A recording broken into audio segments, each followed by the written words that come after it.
You're like a circle that floats around me, keeping me safe and sound. And when I fall, you tied a rope to me. You're blessing me every day. I was down with an illusion, like a sparrow with broken wings. But now I shine with your reflection on me. I'm getting back up on my feet. That you showed up was written in a poem. You are a statement, explode like a bomb. I get to push myself to victory. You make me winner. You cut me loose and set me free. You make me win in every way.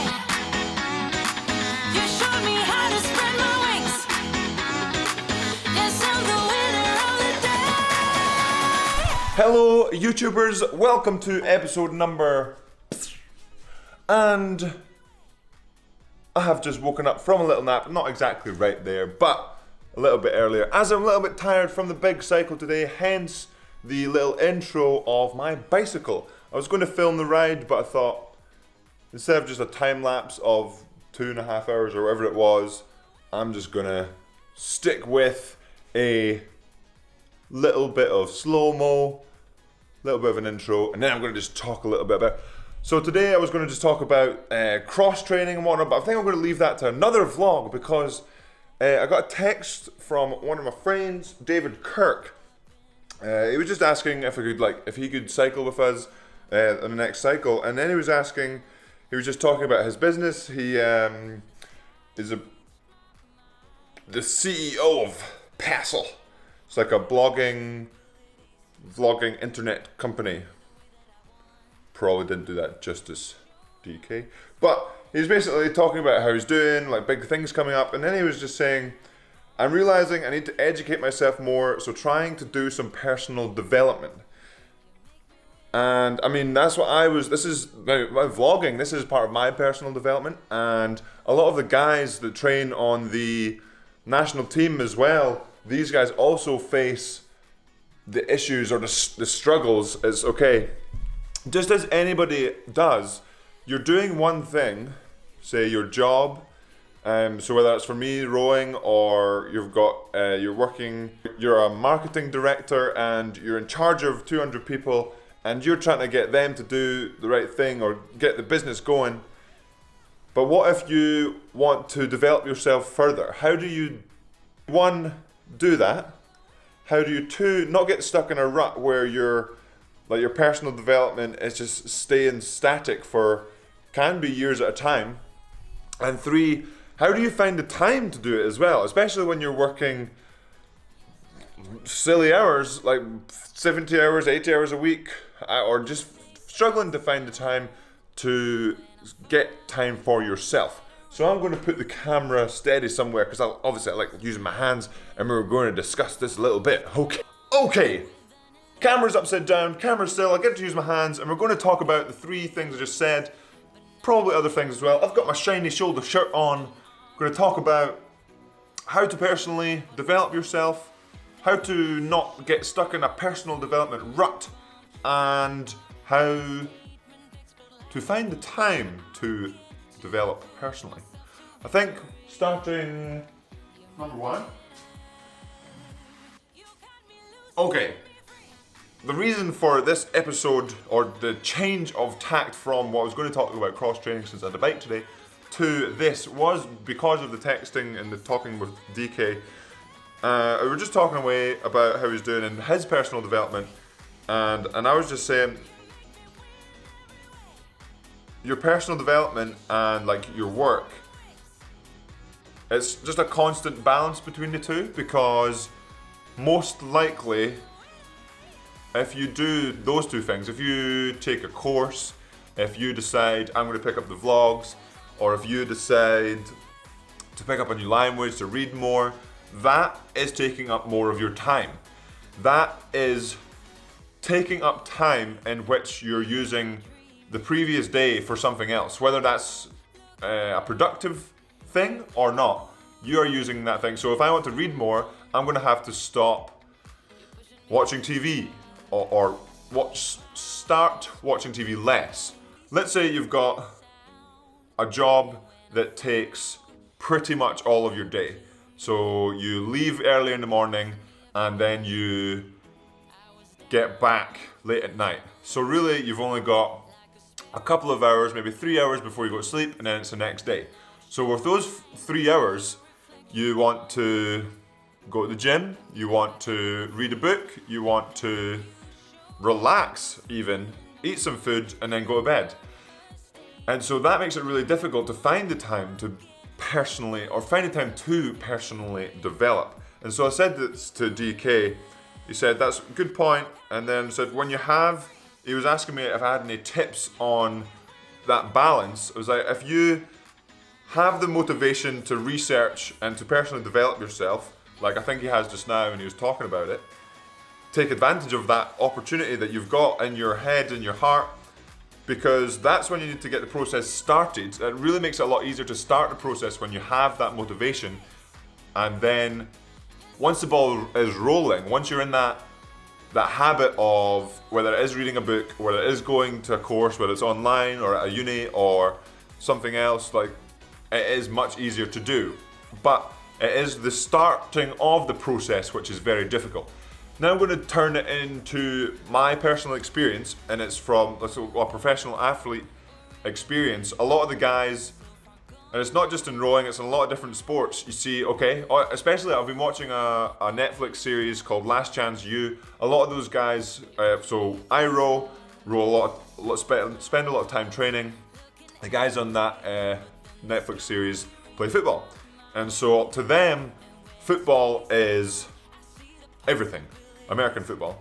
And so when American football gets taken away, you're like, what do I do now? And it's kind of similar to what I experienced when I started the vlogs. Like, what are you without rowing? A lot of the guys on the team, me included, it's kind of like, okay, I'm going to row till X Olympic Games, whatever that may be, and then what? Some guys can take it quite hard. They're like, okay, well, I have my degree, but don't really have any experience. And honestly, I have a direction I want to go, whether that's sort of media, vlog, rowing, speaking related, something in that area. But some guys have no direction really, and then they're sitting especially when they finish Olympic Games or at the peak of their athletic career, they think, okay, now what? And so that can be a difficult time as well, and that can bring motivation down in itself, where you want to be doing whatever you're doing for you yourself, not because you're forced to. You want to be doing it because you want to, because you enjoy what you're doing. And especially in a case of rowing, and I know it's very difficult in other sports as well, but just using my personal experience, in the winter when the water's almost freezing, the water's coming on the boat and the riggers are freezing, there's ice on the blades, you've got about 4 layers on, you've got a hat on, and you've got just this here because you've got a scarf up to here. Those times are quite difficult, hard, but you can still enjoy them, and those days can go out like weeks at a time where you're just like, okay, I need the summer weather again, even though it is super hot right now and people are saying, get rid of it, you want the cold again. It's always the same, too hot, too cold, but you need to enjoy what you're doing, no matter what you're doing. And relating it to sort of a job that you have to go commute to, have to get up early, you have to get on the train, you have to go to work, you have to get on the train again after work, commute back, then you're stuck and you're like, oh man. But if you're not enjoying it, it becomes a struggle. And that's what I've talked about, the monotony of life in the previous season, just how it's all about motivation, enjoying the process, enjoying what you're doing. And that comes back to personal development. You can only personally develop yourself when you're motivated to do so. So that's like, I would say, step one. I wouldn't say force yourself to be motivated, and don't sort of wait to be motivated, because sometimes that can take a long, long time. But other times it just springs on. You're like, okay, I'm out of bed this morning at 5:22 and I'm ready to go for the day. And other days you're getting out of bed, let's snooze that alarm and blah.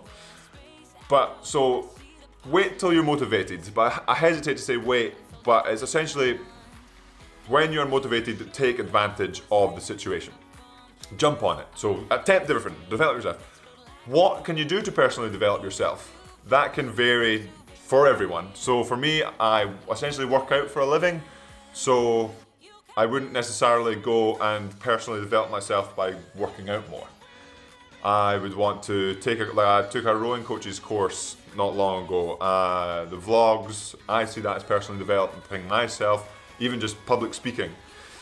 You can, like I said before, read more, whatnot. So everyone is very specific in that regard. So what to do, and then finding the time, which is also made easier when you are enjoying yourself and you're motivated, because you may have those 3 hours after work, but you can do a lot in 3 hours. You can, and especially if you do something every day, 20 minutes, 10 minutes, half an hour every day, or an hour, depending on how much time you want to commit to developing yourself, you can, I don't know what you can do in half an hour a day. A lot of things. Like if you want to read a book, if you want to read more, half an hour of reading every day is a lot more than a lot of people. If you want to take an online course, half an hour a day, easy to do. And then obviously if you're needing more time, sometimes you just got to find that time. Time is very important. It is our most limited resource. Once the time is gone, you can't get it back. Like what I just said, that took up a few seconds, I can't get those few seconds back. So got to enjoy what you're doing and got to go for it. And lastly, talking about if you're stuck and you're static in your personal development, sometimes it is about making a change. And I have spoken about change before. Change is a big motivator and it can really affect your perspective on things. For example, my sister moved down here to row at Leander Club. She was rowing up in Scotland, and nothing to do with anything but location really. It's just a refresher or a freshen up of the mindset where you've been doing the same thing for years or a couple of years or a year, whatever, a period of time, and then you change things and it's like, oh, sweet, all right, that's sweet. I'm enjoying it more again. I'm doing things differently. And that could be the people that you now interact with, you change, or the location, or anything else. It could be you take breaks in between what you're doing and you intersperse other things. But hopefully I've not mumbled on too long. I just wanted to talk about my perspective about personal development. And let me know in the comments below if you're trying to personally develop yourself, whether that's going for your next 2K or you are taking a new course. I'm really trying to create engagement within the community. There's a lot of people commenting and it's great to have a conversation with you guys. Just let me know in the comments and I'll get back to you. And again, hopefully this is all coherent. Hopefully you enjoyed the little intro as well on the bicycle. Okay, I think another video about cross training this week, another episode. But that'll be it for today's episode. Hope you enjoyed it. Remember, subscribe if you haven't already, hit that like button, and have a good one.